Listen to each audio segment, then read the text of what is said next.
Welcome back to the deep dive. Today, we are wading into the absolute thick of it. We We're are. talking about the noise, the sheer, overwhelming volume of noise surrounding artificial intelligence right now. It is deafening, isn't it? It's this classic binary trap. Completely. Yeah. It feels like you can't open a browser tab, turn on the news, or even grab a coffee without getting hit by one of two completely extreme narratives. It's exhausting. It is. On one side, you have the evangelists. They're screaming that AI is the solution to everything. It's going to solve climate change, cure cancer, and, write your emails while you sip margaritas. Right. And then on the exact opposite side, you have the doomsayers claiming it's the end of employment, the end of democracy, or quite literally the end of the human species. And if you're listening to this, you are probably stuck right in that messy middle. You're not building the tech, and you're probably not protesting against it in the streets. Yeah. You're just trying to live. Yeah. Maybe you're prepping for a board meeting and terrified of looking out of touch. Or maybe you're a parent watching your kid do homework and thinking, is this skill even going to matter in 5 years? That right there is the listener's dilemma. It's a very stressful place to be because we are drowning in information headlines, tweets, hot takes, but we are starving for a framework. We don't need another prediction about stock prices. We need a way to actually think about what is happening. Which is why I am genuinely relieved by the source material we are breaking down today. We aren't looking at a technical manual, and we aren't looking at a sci-fi novel. Oh. We are diving into How to Think About AI, a guide for the perplexed. It's a new book by Richard Susskind, published by Oxford University Press. And to give us an extra layer of perspective, we are viewing this through the lens of a really insightful review by Johan Steyn, who is a prominent AI thought leader with a focus on the, societal implications of this tech. And the mission for this deep dive is specific. Yeah. We are not here to tell you what ChatGPT 5.0 will do or which stock to buy. No breathless predictions. None of that. We want to hand you a mental toolkit. We want to parse through Suskind's arguments to give you a disciplined framework for understanding what AI really is, what it definitely isn't, and where society might be heading. So let's start with credibility, because in the AI space, expert is it's a loose term. It really is. Yeah. I feel like half the experts I see on LinkedIn were crypto experts 6 months ago. But Richard Susskind seems to be cut from a different cloth. Very different. Susskind is not a newcomer. He didn't just wake up when OpenAI released ChatGPT. Not at all. He has been working at the intersection of law and technology since the early 1980s. We are talking about 4 decades of experience. Some decades. He was writing his doctorate on artificial intelligence and the law at Oxford when most people were still figuring out how to use a typewriter. That context is massive. It means he's seen the AI winters, those periods where the hype just died down and the funding dried up. Exactly. He's seen the boom and bust cycles. He isn't selling a startup, so he doesn't have that breathless hype. Right. And that leads to his core assertion, which I think will surprise a lot of people who feel like the AI revolution is already passing them by. Okay. Susskind argues that despite all the noise, we are still at the very, very beginning of the story. See, that's hard to wrap my head around. It feels like we are sprinting at full speed. It feels like every week there's a new breakthrough that changes everything. How can we be at the beginning? Because we are currently obsessed with generative AI, chatbots, image generators. Right. Susskind contextualizes this as just a dramatic new chapter, not the whole book. He believes we haven't even really scratched the surface of what these systems might eventually become. So he's looking at the long arc of history. The long arc, exactly. He's arguing that in 20 years, the tools we use today will look as primitive as a dial-up modem looks to us now. Okay, that is both exciting and mildly terrifying. But let's get into the toolkit. The book is titled How to Think About AI. And Johan Steyn's review highlights that Susskind uses lenses to look at the technology. I like that approach. It sounds a lot more manageable than trying to read code. What is the first lens? The first lens is about dismantling myths.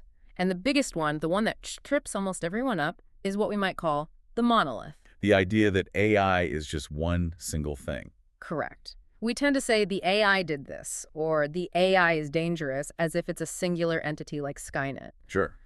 Susskind breaks this down beautifully. He explains that AI is actually a messy collection of very different systems and evolutions. You have the early expert systems from the 80s and 90s, which were basically giant, complex flowcharts of rules created by humans. So that's like, if X happens, then do Y. Very logical, very rigid. Right, it's hard-coded logic. But Yeah. then you have the modern wave deep learning and neural networks. These work in a fundamentally different way. They aren't following a rule book. They are learning from data. Okay. Lumping them all together creates confusion because they have different risks and different capabilities. Like saying vehicles are dangerous. Well, are we talking about a skateboard, a tank, or a Boeing 747? That's a perfect analogy. They all move you around, but the regulations and risks for a skateboard are very different from a You 747. wouldn't regulate a skateboard the same way you regulate a jet. And this leads directly to the second major myth he tackles, which I think is the most pervasive one, the thinking machine. Oh, the anthropomorphic trap. Yeah. We are all guilty of this. We say ChatGPT thinks, or the AI knows the answer, or it's being stubborn today. It is incredibly difficult to avoid because these systems use language so well. Language is our primary sign of intelligence. Of course. When something speaks to us in fluid grammatical English, our brains are hardwired to assume there is a mind behind it. Right. Susskind is very firm on this. Current systems do not think, know, or understand in any way that resembles human cognition. But hold on. I want to push back on this a little bit because I think this is where people get stuck. Right. If I ask ChatGPT to explain quantum physics, and it gives me a perfect explanation, how is that not understanding? It clearly knows what quantum physics is, right? Otherwise, Right. how could it explain it? That is the illusion. And this is the key insight you need to hold on to from Susskind. These systems are pattern matchers. Pattern matchers. They are probabilistic engines. When it explains quantum physics, it isn't accessing a mental model of the universe. It doesn't know what an atom is. So what's it doing? It is predicting the next most likely word in a sequence based on the billions of text snippets it has ingested. It's autocomplete on steroids. So it's not giving me the truth. It's giving me the most statistically probable sequence of words that sounds like the truth. Precisely. It is mimicking the form of understanding without the substance of understanding. And why does that distinction matter? It matters for risk. If you ask a human expert a question, they use logic and causal reasoning. If they don't know, they might say, I don't know. Mm-hmm. If you ask an LLM and the most probable next word is a lie, it will tell you the lie with total confidence. Right, because it doesn't know it's lying. Exactly. That's what we call a hallucination. It's not lying in the human sense. It's just completing a pattern that happens to be factually wrong. It's connecting words that usually go together, even if, in the specific case, they don't reflect reality. That actually makes me feel a bit better. It takes the magic out of it, puts it back into the realm of math and statistics. It's a calculator for words, not a digital god. A calculator for words is a great way to put it, and realizing that helps you use it better. You wouldn't trust a calculator to write a poem, and you shouldn't trust a word predictor to be your sole source of truth for medical advice. Okay, so we've got the myths down. It's not one thing, and it's not thinking. Now, moving on to the next part of our mental toolkit. We're all desperate to know what happens next. Will AI take my job in 5 years? Sure. But the source says Susskind avoids these kinds of specific forecasts. Why? Because he's a realist. He argues that the technology is moving too fast and interacts with society in too many complex ways for that kind of precision. So it's just unpredictable. Saying, in 2030 lawyers will be obsolete, is a fool's game. There are too many variables. Instead, he focuses on scenarios. Scenarios over forecasts. I like that. It feels more strategic. What kind of scenarios are we looking at? He paints a spectrum. On one end, you have the optimistic view, the augmentation scenario. Okay. This is where AI supercharges human capability. We become better doctors, faster lawyers, more creative artists because the machines handle the drudgery, the document review, the data entry, and provide insights we couldn't see. The Iron Man suit version of the future. I'm a Yeah. big fan of that one. That's the dream, right? I do the fun creative stuff. The bot does the taxes. Aren't we all? It's the comfortable future. But he forces us to look at the other end of the spectrum, the dystopian view. And not just robots with laser eyes. No, not the Hollywood version. He's talking about systems that undermine employment, erode privacy, and damage democracy with misinformation. Or perhaps the bureaucracy from hell version. Yes, exactly. Imagine a world where you can't get a loan, a job interview, or insurance because an opaque algorithm says no, and nobody, not even the bank manager, can explain why. Oh, wow. You are judged by a system you cannot appeal to. That feels very real. We already see glimpses of that in customer service help. So does Susskind tell us which one is going to happen? Is he a pessimist or an optimist? He refuses to choose. And that is the strategic shift he wants you to make. Okay. He doesn't tell you which future will arrive. Instead, he equips you to ask the questions that will determine which future we get. This is the thinking aid aspect for leaders. So you don't need to know how to code. You don't. But you do need to ask, what are the incentives here? Who controls this model? Is this system aligned with our values? That is empowering.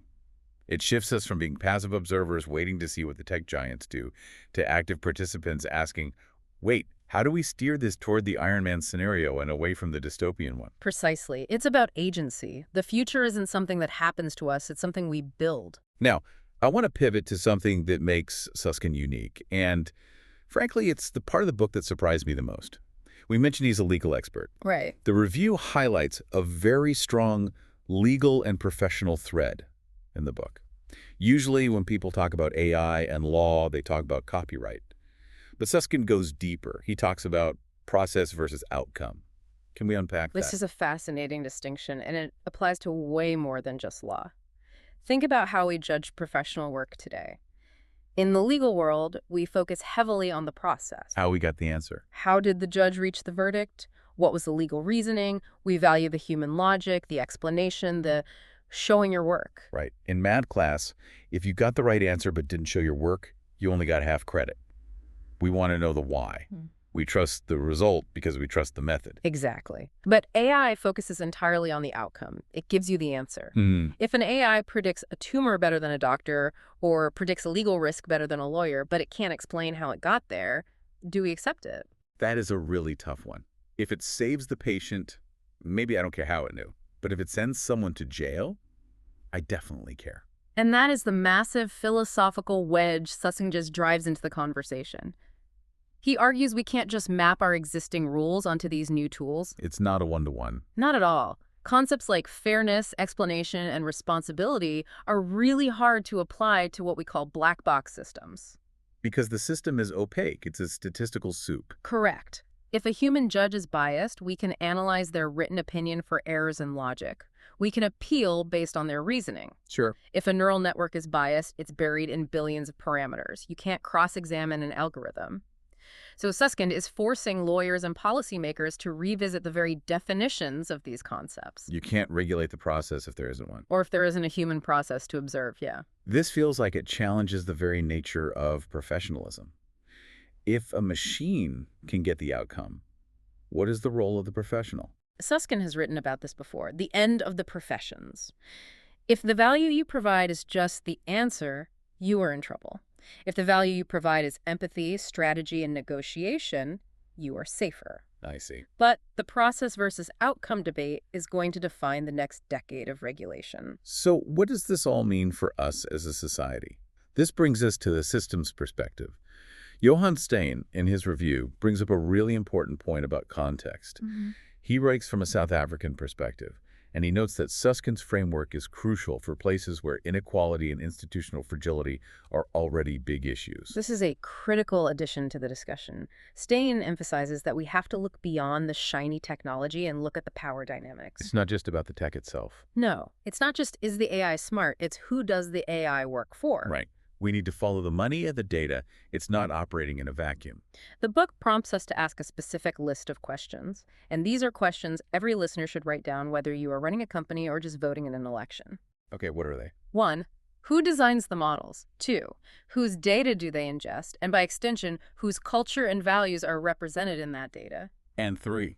3. Who bears the risk when things go wrong? That question of who bears the risk hits home. If an AI financial advisor loses my retirement savings because it hallucinated a market trend, is the developer liable? Is the bank? Or you just out of luck because you clicked I agree on a 50-page term sheet. Exactly. That is exactly the kind of mess Susskind is warning about. In unequal societies, there is a real risk that AI could be used to entrench existing privilege. How so? If only the wealthy have access to the augmentation AI, the high-end medical AI, the high-end legal bots, and everyone else is managed by the dystopian bureaucratic AI that just denies their applications, the inequality gap doesn't just stay the same, it explodes. It's the digital divide on steroids. Exactly. But Steyn notes that Susskind refuses to be fatalistic about this. He doesn't say, it's hopeless. No, he insists that law and policy still have a major role to play. I think there is a tendency to think, oh, the tech is moving too fast, regulation can't keep up, let's just let it rip. A kind of tech determinism? Yeah. Susskind rejects that surrender. He does. He argues we absolutely can and must regulate, but we have to do it now before these systems are completely entrenched. We are designing the guardrails for a highway that is still being built. That's a great image. It's hard, but it's better than trying to add guardrails after the cars are already driving at 200 miles per hour. So don't wait until Skynet is already online to pass the laws. Essentially, yes. If we wait for the technology to settle down, it will be too late. The norms will have been set by the tech companies, not by society. Okay, we've covered a massive amount of ground here. Let's try to synthesize this for the listener who is walking into work tomorrow or sitting down at dinner tonight. Sure. We've talked about the myths of the thinking machine. Remember, it's pattern matching, not understanding. We've talked about scenarios over forecasts, prepare for the dystopia, but work toward the augmentation. And we've talked about the legal challenge of opaque systems. It is a lot, but I think the beauty of Susskind's book and Steyn's review of it is that it doesn't ask you to memorize technical specs. You don't need to know how a transformer model works mathematically. It's a guide to thinking. Right. The value here is the discipline of questioning. Whether you are a parent, a citizen, or a CEO, you need to know how to ask. Is this tool pattern matching or understanding? Is this outcome verifiable? Who is accountable if this goes wrong? It's about building that mental immunity against the hype. Yeah. When you see a headline that says, AI achieves sentience, you can put on your Susskind glasses and say, okay, let's look at the evidence. Is this just really good pattern matching? And when you see a headline that says AI will destroy all jobs, you can pause and ask, which scenario is this assuming? And what policy decisions could shift us toward the augmentation scenario instead? It puts the ball back in our court. We aren't just victims of the future. We are shaping it by how we think about it and how we regulate it. That is the ultimate takeaway. The technology is artificial, but the choices are human. The technology is artificial, but the choices are human. That is a quote to stick on the wall. It reminds us that we are still in the driver's seat, even if the car is getting very fancy. And for those listening who want to go deeper, Johan Steyn's review suggests that for readers in the Global South, or really any place facing scarce resources, this book is a vital tool for making hard choices. It's practical. It's not just intellectual, it's practical. It's about resource allocation, fairness, and building a future that actually works for people. Absolutely. So as we wrap up this deep dive, we want to leave you with a final thought to mull over. Okay. We talked about Susskind's view that we are only at the beginning of the story. And we talked about how these systems are built on statistical probability, not human understanding. And here is the provocation to take with you. Our entire legal system, and really our moral system, is based on human intent. In law, we talk about the guilty mind. Right. We judge people based on why they did something. Right. Did you mean to hurt them, or was it an accident?